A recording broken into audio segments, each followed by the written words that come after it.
আসসালামু আলাইকুম রহমতুল্লাহ। সম্মানিত প্রিয় বন্ধুগণ, বাংলাদেশ জামাত ইসলাম 11 দলীয় জোট থেকে রাষ্ট্রপতি নির্বাচনে অংশগ্রহণ নিচ্ছে, আলহামদুলিল্লাহ।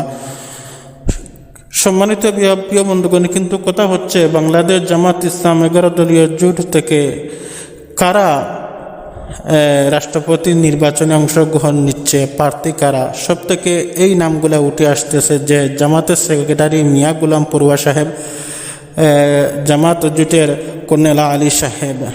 সম্মানিত প্রিয় বন্ধুগণ, দেখেন, আমার মনে হয় কর্নেল আলী সাহেব তিনি একজন রাষ্ট্রপতির পদে যোগ্য একজন লোক, এবং তিনি যদি এই রাষ্ট্রের রাষ্ট্রপতি হয় তাহলে রাষ্ট্রের জন্যে, এই জাতির জন্যে, সমাজের জন্যে সব থেকে বেশি উপকার হয়।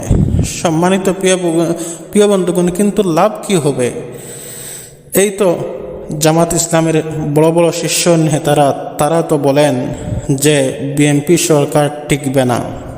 তাহলে বিএনপি সরকার যদি ক্ষমতায় না টিকে তাহলে আপনারা এই রাষ্ট্রপতি নির্বাচনে অংশগ্রহণ করে লাভ কি হবে?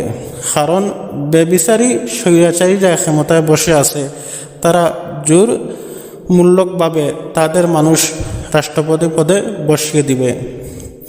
মাঝপথে একটা ইসলামী দল এবং ভদ্র মানুষেরা জামাত ইসলাম থেকে যারা রাষ্ট্রপতির পথে যারা খাড়া হবেন তারা অপমানিত হবে, আর কিচ্ছু নয়। অপমানিত হবে, এমনকি এই জাতির কাছে একটা লজ্জা পাবে। সম্মানিত প্রিয় বন্ধুগণ, এই জন্যে আমার মনে হয় যেহেতু সরকারই টিকবে না, তাহলে জামাত ইসলাম এই রাষ্ট্রপতির পথে যোগ দেওয়া না দেওয়া এটাই ভালো। কারণ লাভ কিছু হবে না।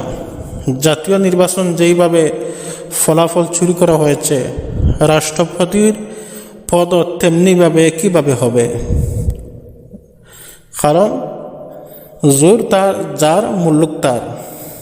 সম্মানিত প্রিয় বন্ধুগণ, আজ হোক কাল হোক দেখবেন বছর 6 মাসের ভিতরে এই বিএনপি দল পতন হবে।